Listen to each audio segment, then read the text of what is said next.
I've worked a lot of cases that started as one thing and ended up being something else entirely. This one started as a home invasion. That's what the first officers on scene believed. That's what the neighbors believed. For a while, that's even what the evidence seemed to say. It wasn't. This is the story of a federal agent, sworn to enforce the law, who used everything he knew about how investigations work to try to get away with murder. And it almost worked. If you're new here, this is what we do. Case files, testimony, the evidence that actually convicts someone, not just the headlines. Hit subscribe before we get into this one, because it only gets colder from here. A 911 call comes in from a home on a quiet street in Fairfax County. A man's voice, breathless, tells the dispatcher there's been a shooting. He says a stranger broke in. He says the stranger stabbed his wife. He says he had to shoot him. The man is Brendan Banfield, a 45-year-old officer with the IRS's Criminal Investigation Division, federal law enforcement, the kind of guy who spends his career building cases against other people. Inside the house, first responders find his wife, 37-year-old Christine Banfield, a nurse, stabbed multiple times in the neck. In another room, they find a second body, a 39-year-old man named Joseph Ryan. Ryan has been shot. 2 bodies, 1 survivor. A story that, on its face, makes a kind of terrible sense. An intruder gets in, Christine is attacked. Brendan hears the struggle, grabs his gun, and stops him. Just a little too late to save his wife. I want to pause here, because this is the version of events that investigators walked into that morning. And for a home invasion gone wrong, there's a version of this that's almost sympathetic. A husband.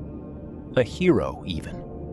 That's the story Brendan Banfield needed everyone to believe. So why didn't it hold up? Detectives process the scene, and almost immediately, small things don't sit right.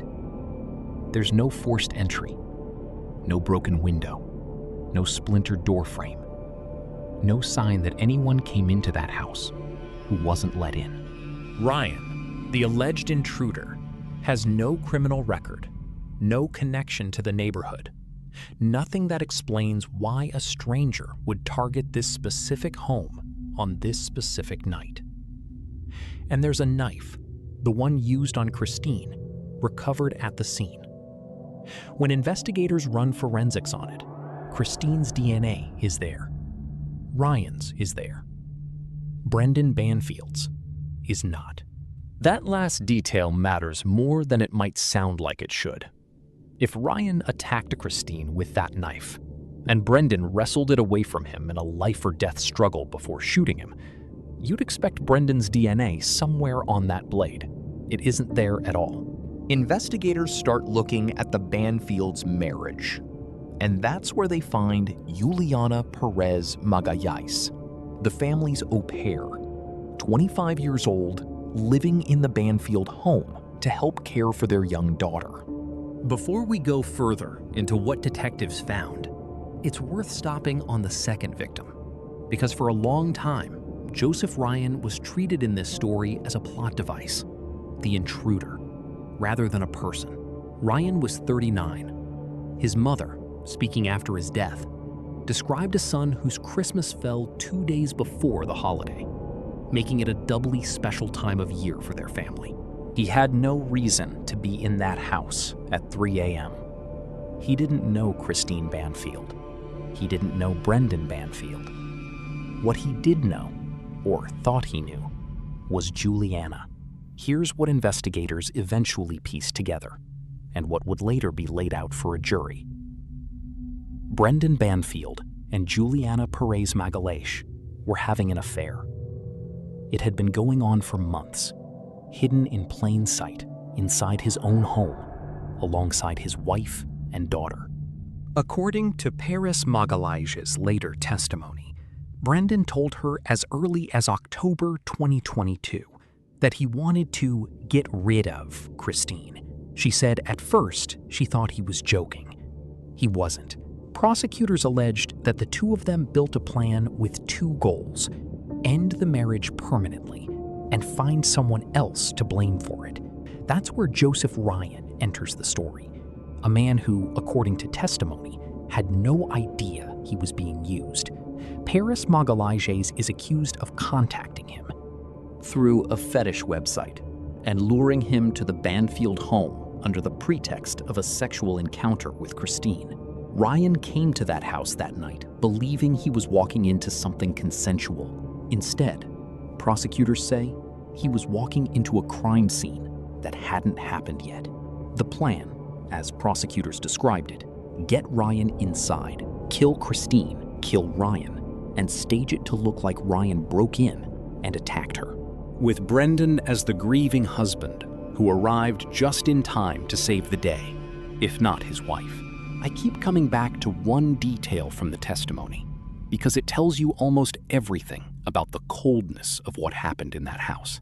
Perez Magalhães testified that after Christine was stabbed, Brendan took handfuls of her blood and dripped it onto Ryan's body, an attempt to physically plant evidence that Ryan had been the one holding the knife. Juliana Perez Magalhães was arrested first in October 2023, charged in Joseph Ryan's death. For nearly a year, the investigation moved slowly, quietly. Brendan Banfield wasn't arrested until September 2024, more than a year and a half after the killings. What changed? Perez Magalhães did.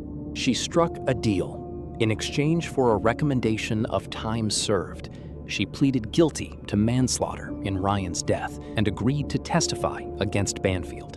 And when she took the stand at his trial in January 2026, she gave prosecutors the narrative they needed: the affair, the plan, the staging, the blood. Banfield's defense had one option left: put him on the stand and let him tell it his way. He testified that the accusation he'd plotted his wife's murder was, in his words, absolutely crazy. Under cross-examination, when asked whether he'd loved Perez Magalhães, he didn't deny it. There was points that I told her that I loved her, he said. That's not a confession, but it's not exactly a denial either.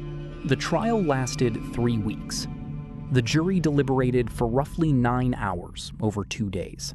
On February 2nd, 2026, they came back with a verdict: guilty on all 4 counts, including 2 counts of aggravated murder.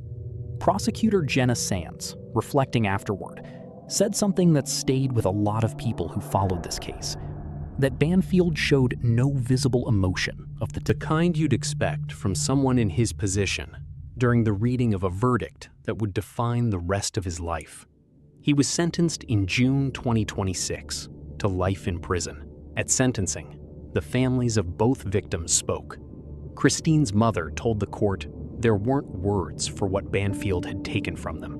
Joseph Ryan's mother, joining remotely, described a grief so raw she still hadn't been able to take down the Christmas tree that stood behind her son's urn. Juliana Perez Magalhães, for her role, was sentenced separately to 10 years. Here's what still nags at me about this case.